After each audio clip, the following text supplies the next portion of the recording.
Assalamualaikum warahmatullahi wabarakatuh. Perkenalkan, nama saya Venia Septiani dari kelas manajemen 22A dengan NPM 22411033.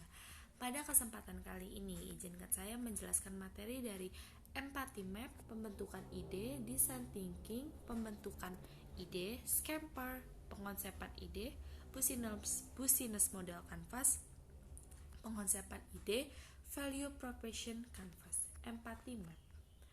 Peta empati, juga dikenal sebagai empathy map atau empathy map, adalah alat yang digunakan dalam desain berbasis empati.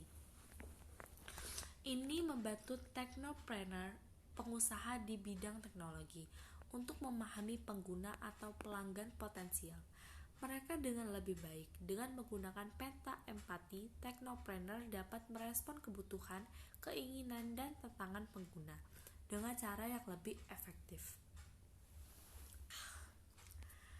Komponen peta empati. Yang pertama, apa yang dilihat, what they see. Yang kedua, apa yang didengar, what they hear. Yang ketiga, apa yang dirasakan, what they feel. Yang keempat, apa yang dipikirkan dan rasakan, what they think and feel. Dan yang kelima, pain, rasa sakit. Dan yang keenam, gain, keuntungan. Apa yang dilihat, what they see. Pada bagian ini, teknopreneur mencatat apa yang pengguna lihat dalam situasi atau lingkungan tertentu. Misalnya, jika teknopreneur membuat aplikasi belanja online, mereka ingin memahami bagaimana pengguna melihat antarmuka, aplikasi, iklan produk, atau situs web pesaing. Apa yang dengar, what they heard. Ini berkaitan dengan informasi yang diterima pengguna, baik dari teman, keluarga, media, atau merek lain. Contoh, bagaimana rekomendasi teman atau ulasan online yang mempengaruhi persepsi pengguna tentang produk atau layanan teknopreneur. Apa yang rasakan, what they feel. Fokus pada emosi dan perasaan pengguna. Dalam konteks pengalaman mereka, misalnya apakah pengguna merasa frustasi dengan proses saat ini, atau apakah mereka merasa senang dan puas ketika menggunakan solusi baru. Apa yang pikirkan dan rasakan, what they think and feel. Ini mencakup pemikiran dan emosi yang lebih dalam dari pengguna. Contoh, bagaimana pengguna merespon kebutuhan mereka yang belum terpenuhi. Apakah mereka merasa bingung atau terbantu. Pain, rasa sakit.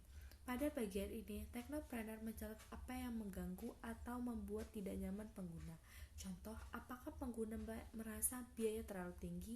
Apakah mereka kebingungan dengan antarmuka yang rumit? Gain, keuntungan. Melibatkan hal-hal yang diinginkan oleh pengguna, keuntungan atau hasil positif yang mereka harapkan. Misalnya, pengguna mungkin mencari kemudahan pengguna, harga yang bersaing, atau inovatif. Pembentukan ide, design thinking. Desain berpikir, design thinking adalah pendekatan yang berorientasi pada solusi untuk merancang produk, layanan, atau pengalaman yang inovatif dan relevan dengan kebutuhan pengguna. Saat menggunakan desain berpikir untuk pembentukan ide, fokus utamanya adalah pada pemahaman yang mendalam tentang pengguna, pemecah masalah kreatif, dan penguji iteratif untuk mencapai solusi yang optimal. Langkah-langkahnya.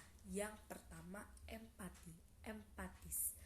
Mendefinisikan, define, ideasi, ide, prototyping, penguji, testing, iterasi, iterate. Yang pertama, subtype, menggantikan bagian atau elemen dengan sesuatu yang berbeda. Contoh, menggantikan bahan yang digunakan dalam produk dengan bahan yang lebih ramah lingkungan. Yang kedua, combinate, menggabungkan dua atau lebih elemen yang berbeda menjadi satu. Contoh, menggabungkan fungsi dari dua produk menjadi satu produk yang serbaguna. Yang ketiga, ada menyesuaikan sesuatu yang sudah ada untuk digunakan dalam konteks atau acara yang berbeda. Contoh, menyesuaikan desain produk agar lebih ergonomis atau mudah digunakan. Yang keempat, memodifikasi. Memodifikasi bagian atau fitur dari suatu konsep atau produk. Contoh, memodifikasi warna, ukuran, atau bentuk produk agar lebih menarik bagi target pasar. Yang kelima, put to another use. Menggunakan untuk tujuan lain, menggunakan suatu konsep atau produksi untuk tujuan yang berbeda dari yang semula dimaksudkan. Contoh, menggunakan alat atau teknologi yang awalnya untuk industri tertentu. Yang keenam, eliminate, menghilangkan bagian atau elemen yang tidak diperlukan. Contoh, menghilangkan fitur-fitur yang jarang digunakan dalam suatu aplikasi untuk membuat tampilan lebih bersih dan mudah dipahami. Yang ketujuh, restore, membalikan atau memutar fungsi atau posisi dari bagian atau elemen yang ada. Contoh, memutar fungsi suatu produk seperti membalikkan fungsi gawai dan penerimaan. Business Model Canvas BMC adalah alat yang sangat berguna dalam merencanakan dan memvisualisasikan elemen kunci dari sebuah bisnis atau proyek. Dikembangkan oleh Alexander Osterwalder, BMC, membantu dalam merumuskan dan menggambarkan secara komprehensif cara sebuah bisnis akan menghasilkan, mengirimkan, dan menangkap nilai value. Komponen-komponen. Yang pertama, segmentasi pelanggan, customer segment. Yang kedua, proposisi nilai, value proportions.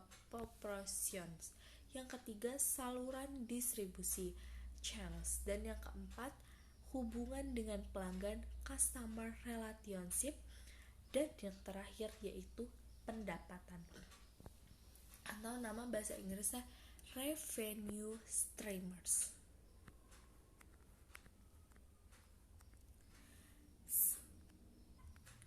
Segmentasi pelanggan, customer segment. Siapa target pasar atau segmen pelanggan Anda? Bagaimana Anda membagi pasar Anda menjadi kelompok-kelompok yang lebih kecil? Contoh, pelanggan individu, bisnis kecil, perusahaan besar, dan lain-lain. Proporsi nilai, value proportion. Apa yang membuat produk atau layanan Anda unik? Bagaimana produk atau layanan Anda memecahkan masalah atau memenuhi kebutuhan pelanggan?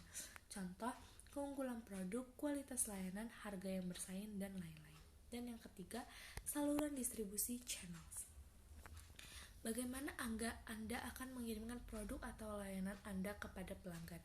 Apa saluran komunikasi dan distribusi yang paling efektif? Contoh, penjualan langsung, toko online, agen penjualan, dan lain-lain. Yang keempat, hubungan dengan pelanggan, customer relationship. Jenis hubungan apa yang Anda bangun dengan pelanggan Anda? Bagaimana Anda mendukung pelanggan dan mempertahankan loyalitas mereka? Contoh, layanan pelanggan 24/7, komunitas online, garansi produk, dan lain-lain. Dan yang kelima, pendapatan, revenue streamers. Bagaimana bisnis Anda akan menghasilkan uang? Apakah model harga Anda penjualan langsung, langganan, lisensi, iklan, dan lain-lain? Contoh, penjualan produk, biaya langganan bulanan, iklan, online, dan lain-lain. Value proportion canvas.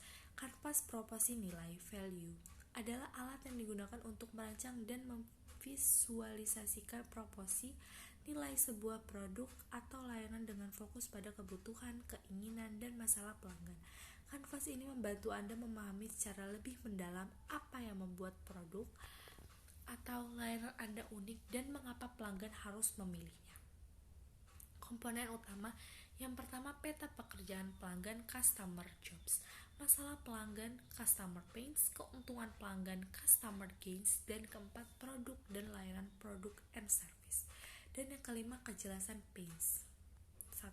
11. Peta pekerjaan pelanggan, customer jobs. Apa tugas pekerjaan yang harus dilakukan oleh pelanggan? Contohnya, menyusun angsuran keuangan.